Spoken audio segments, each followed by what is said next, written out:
Good morning, students. Now, in previous class, we had discussed about the reaction of metal and non-metal with base. ठीक है, वो हमने पूरी reaction क्या की थी, डिस्कस की थी. Now today we will start displacement reaction. आपको यहाँ पे समझ में आ जाना चाहिए कि टाइटल क्या है. Displacement reaction. डिस्प्लेसमेंट का मीनिंग क्या है? चेंज करना. एक को हम रिप्लेस करेंगे दूसरे से. एक एलिमेंट को हम रिप्लेस करेंगे दूसरे एलिमेंट से. ठीक है, बट रिप्लेसमेंट के लिए थोड़ी क्या है, तो यहाँ पे थोड़ी हमें क्या है, तो हमें यहाँ पे एक कैरेक्टरिस्टिक दी गई है. ठीक है, यहाँ पे थोड़े से रूल्स हैं. रूल्स को फॉलो करते करते ही हमें क्या करना है, तो डिस्प्लेसमेंट करना है, मतलब कि रिप्लेस करना है. ठीक है, उनकी कुछ रिक्वायरमेंट होती है कि ऐसा होगा तभी हम रिप्लेस करेंगे, वरना नहीं करेंगे. समझ में आ रहा है? कोई कंपनी में अगर जॉब लेने जाएंगे तो कोई एम्प्लॉय को रिप्लेस करेगा. ठीक है, बॉस वहाँ पे कोई एम्प्लॉय को रिप्लेस क्यों करेगा? उससे बेटर वाला कोई मिल जाएगा. समझ में आ रहा है? जो लोअर में है, ठीक है, जो ऑलरेडी वहाँ पे काम कर रहा है, उससे बेटर वाला कोई आपको मिल जाए, ठीक है, वहाँ पे कंपनी को, तो वो उसको क्या करेगा, रिप्लेस करेगा.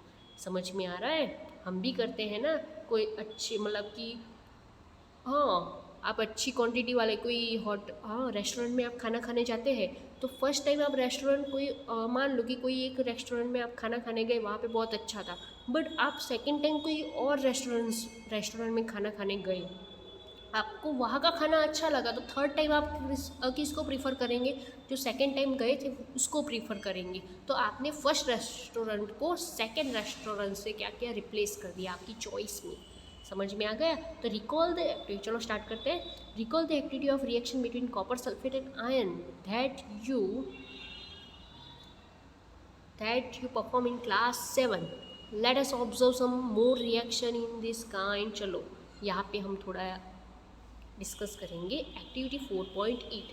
चलो, आपको यहाँ पे 5 बीकर्स लेने हैं, A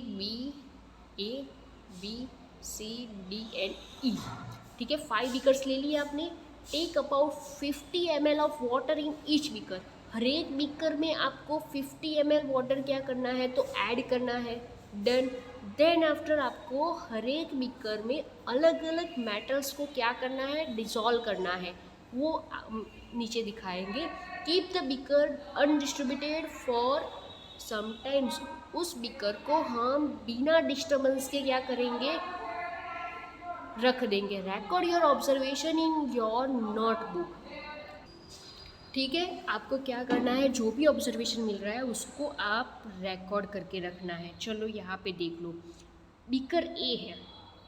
ठीक है, बीकर ए, तो बीकर ए में आपको copper sulphate plus zinc granules, मतलब कि क्या करना है, कॉपर सल्फेट. देखो यहाँ पे जो हमने लिए हैं डिफरेंट डिफरेंट टाइप की. फर्स्ट में कॉपर का सॉल्यूशन है, सेकंड भी कॉपर का सॉल्यूशन है, third one is zinc. D है, उसमें आयरन को हमने डिसॉल्व किया है, और जो ई है उसमें जिंक को हमने क्या किया है, डिसॉल्व किया है. ए और बी दोनों में कॉपर है. समझ में आ रहा है? दोनों में क्या है, कॉपर. डन. सी है, उसमें जिंक है. ई है, उसमें भी क्या है, जिंक. डी जो बीकर है उसमें आयन. ठीक है, एफ ई, आयन को क्या किया है, डिसॉल्व किया है. नाउ चलो, अब आपको क्या करना है, यहाँ पे हम डिस्प्लेसमेंट रिएक्शन करेंगे. चलो, बीकर ए, तो कॉपर सल्फेट ऑलरेडी वहाँ पे सॉल्यूशन था, उसमें हमने क्या किया, जिंक ग्रेन्यूल्स, मतलब कि जिंक के हमने क्या किए, पार्टिकल्स ऐड किए. मतलब कि कौन सा सब्सटेंस आपने ऐड किया, जिंक. तो चलो, CuSO4 copper sulphate plus zinc. ठीक है, तो कॉपर क्या है, मेटल, जिंक भी क्या है, metal. Copper is a less reactive. यहाँ पे क्या हो जाएगा, कॉपर क्या है, less reactive, zinc is more reactive. सब रिएक्टिव मीन्स जल्दी से वो क्या करेगा, रिएक्शन करेगा। किसके साथ, तो सल्फेट के साथ। समझ में आ रहा है, किसके साथ रिएक्शन जल्दी से करेगा, सल्फेट के साथ। कॉपर है वो ऑलरेडी सल्फेट के साथ क्या है, अटैच है, वो बाइंडिंग करके रखा हुआ है। पर जिंक जब उनकी कांटेक्ट में आएगा तो वो सल्फेट क्या हो जाएगा, सल्फेट जिंक के साथ अटैच हो जाएगा। मीन्स यहाँ पे हम देख ले,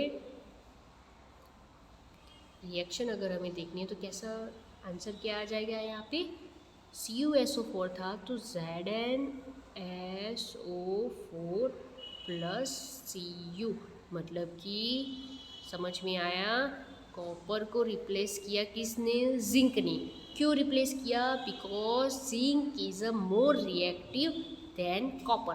zinc is a more reactive than copper. समझ में आ गया, डन। तो बीकर ए में हमें डिस्प्लेसमेंट रिएक्शन ऑब्जर्व करने को मिल गई। बीकर बी, चलो बीकर बी में हम देखते हैं, ये रब कर देती हूँ मैं, ठीक है सर। बीकर बी में किस तरह से है, बीकर बी में कॉपर सल्फेट है और आयन है, ठीक है। क्या है, कॉपर सल्फेट ऑफ आयन। चलो कॉपर सल्फेट और आयन, तो यहाँ पे भी आप देख लो कॉपर और आयन, तो copper is a less reactive और iron is a more reactive. समझ में आ गया, तो आपको पता चल गया होगा कि अब ये मोर रिएक्टिव है आयन, कॉपर क्या है, लेस रिएक्टिव है। तो कॉपर को तो भाई अब सल्फेट को क्या करना होगा, छोड़ देना होगा, क्योंकि सल्फेट तो अब जाएगा आयन के पास। तो हमें जो आंसर मिलेगा, ठीक है, प्रोडक्ट क्या मिल जाएगी यहाँ पे, FeSO4 प्लस Cu। कॉपर अलग हो गया और Fe क्या हो गया, SO4 के साथ अटैच हो गया। समझ में आ गया, लेस रिएक्टिव एलिमेंट को कौन रिप्लेस करेगा, more reactive element.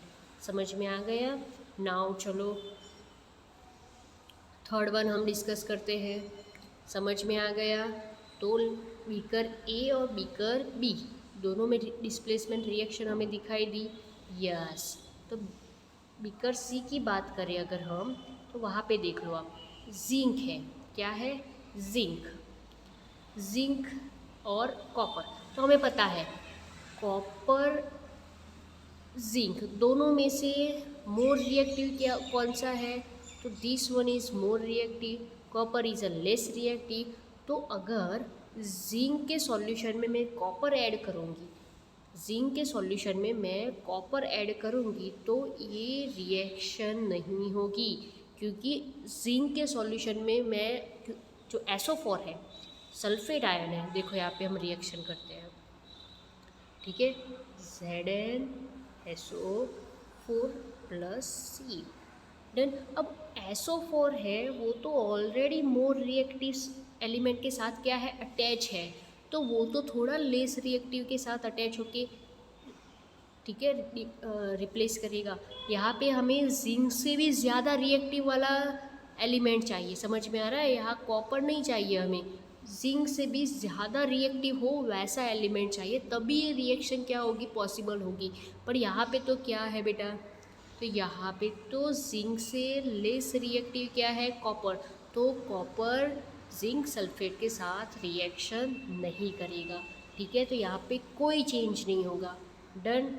Beaker number D में देख लो, चलो FeSO4 है, आयन सल्फेट प्लस कॉपर, तो यहाँ पे भी आप देख लो Fe है वो मोर रिएक्टिव है, कॉपर है वो लेस रिएक्टिव है। तो भाई मोर रिएक्टिव के पास ऑलरेडी क्या है, SO4 सल्फेट आयन है, तो वो तो ये रिएक्शन नहीं करने देगा। समझ में आ गया। और यहाँ पे देखो आप, जो फिफ्थ वन है E, ठीक है, तो उसमें ZnSO4 प्लस Fe। अब ये देखो इन दोनों में से ज़्यादा जो रिएक्टिव है वो क्या है बेटा, समझ में आ रहा है, ज़्यादा जो रिएक्टिव है वो क्या है, तो जिंक। दोनों में से ज़्यादा रिएक्टिव कौन है, तो zinc is a more reactive than ion. Zinc is a more reactive than iron, ठीक है। तो ये डिस्प्लेसमेंट रिएक्शन नहीं होगा। समझ में आ रहा है आपको? तो एक बात हम यहाँ पे देख ले, ए और बी वहाँ पे ही डिस्प्लेसमेंट रिएक्शन हो रहा है, सी डी और ई में डिस्प्लेसमेंट रिएक्शन नहीं होगा। समझ में आ गया? कोई चेंजेस हमें दिखाई नहीं देगा। चलो तो हम इसका थियोरेटिकल पोर्शन हम डिस्कस करते हैं। डन। तो what change do you observe in the various beaker? You have read the one metal displace another metal from it compound in acquired solution. आपने देखा होगा कि मेटल है, ठीक है, एक मेटल है, वो दूसरे मेटल को क्या कर रहा है? डिस्प्लेसमेंट कर रहा है। इन beaker A zinc replace copper. चलो बीकर ए में कौन किसको रिप्लेस कर रहा है? चलो यहाँ पे लिखते हैं, ए में, बीकर ए में जिंक रिप्लेस कॉपर। कॉपर को कौन रिप्लेस करेगा? जिंक। चलो beaker that is why the blue colour of copper sulphate disappear and a powder red mass of copper is dispose at the bottom of the beaker. Beaker के bottom में आप यहाँ पे देख सकते हैं, बीकर की बॉटम में आपको रेडिश मैशअप दिखाई देगा जो सेटल डाउन होगा। पहले कॉपर सल्फेट का सॉल्यूशन कैसा था? ब्लू कलर का था, स्काई ब्लू कलर का। आफ्टर जिंक, उसके अंदर जिंक हमने ऐड किया तो उसका कलर कैसा हो गया? थोड़ा ग्रीनिश हो गया। समझ में आ गया आपको? Reddish type. और नीचे रेड कलर का मैसिव पार्ट क्या हो गया? सेटल डाउन हो गया। तो यहाँ पे देखो, ब्लू कलर था कॉपर सल्फेट का, जिंक ऐड किया तो यहाँ पे कलरलेस सॉल्यूशन हो गया और कॉपर रेड कलर का हमें क्या मिला? बॉटम में। समझ में आ रहा है? डन। चलो,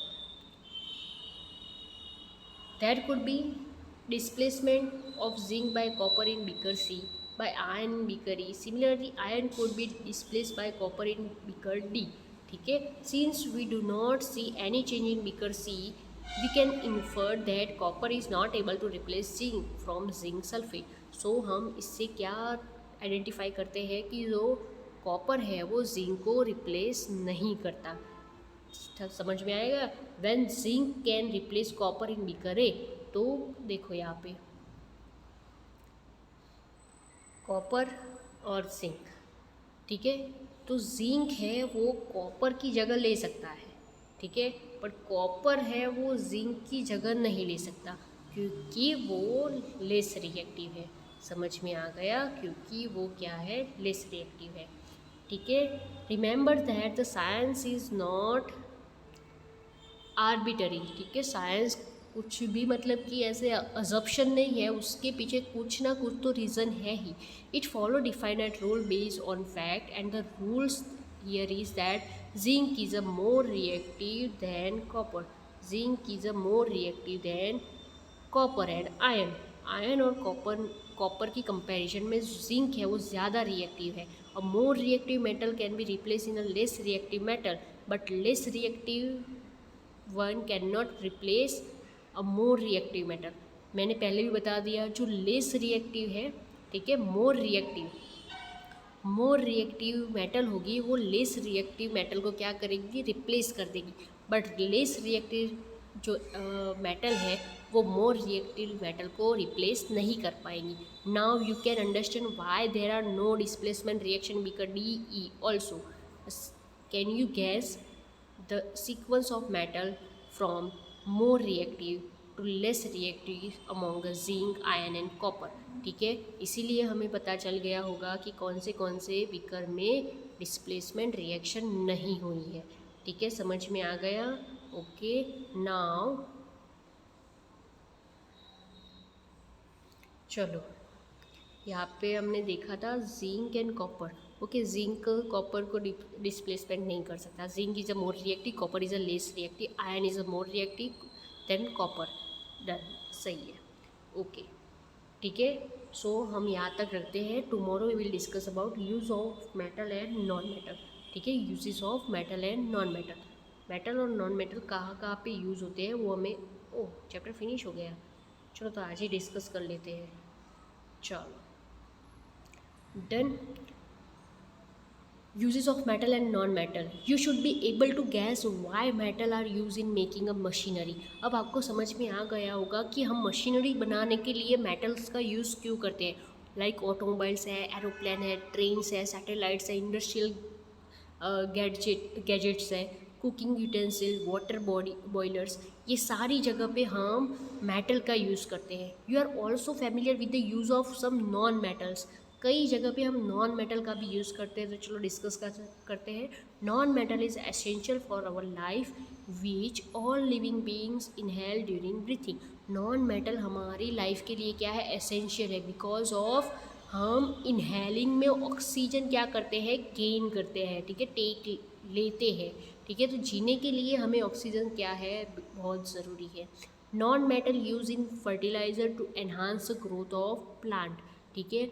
हम नॉन मेटल्स का कहाँ पे यूज़ करते हैं, तो प्लांट के ग्रोथ में एज अ फर्टिलाइज़र हम यूज़ करते हैं। Non metal use in water purification process, हम वाटर प्योरीफिकेशन के लिए भी नॉन मेटल का यूज़ करते हैं। तो कहाँ पे यूज़ करें, तो हम क्लोरीन का यूज़ करते हैं, ठीक है।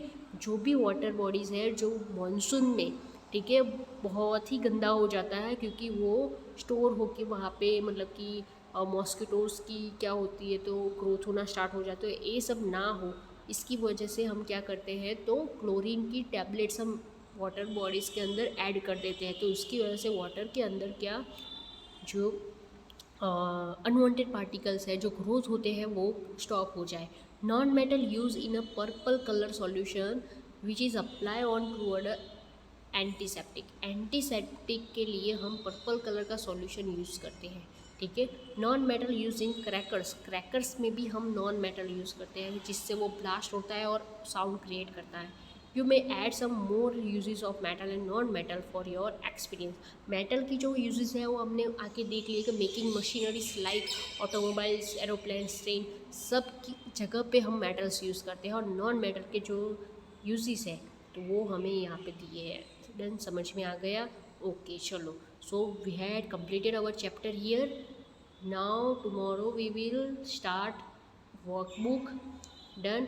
आपको क्या करना है, तो चैप्टर नंबर 4 है ना ये, हाँ। तो मेटल और नॉन मेटल की एक्सरसाइज आपको क्या करनी है, तो अपनी नोटबुक में लिखनी है। टोटल कितने क्वेश्चन है यहाँ पे, 11 क्वेश्चन है, ठीक है। तो आपको ये क्वेश्चन, चलो 11th cancel, 10th also cancel, okay. आपको टोटल क्वेश्चन 11 है, उसमें से फर्स्ट 9 कौन से लिखने हैं, तो एक्सरसाइज में 1 to 9 क्वेश्चन आपको क्या करने हैं, लिखने हैं। समझ में आ गया कौन से क्वेश्चन आपको लिखने हैं, तो 1 to 9। डन, समझ में आ गया? Done, okay okay. सो आपकी नोटबुक में आपको एक्सरसाइज लिख देनी है। Done, so we will meet tomorrow with workbook. Done.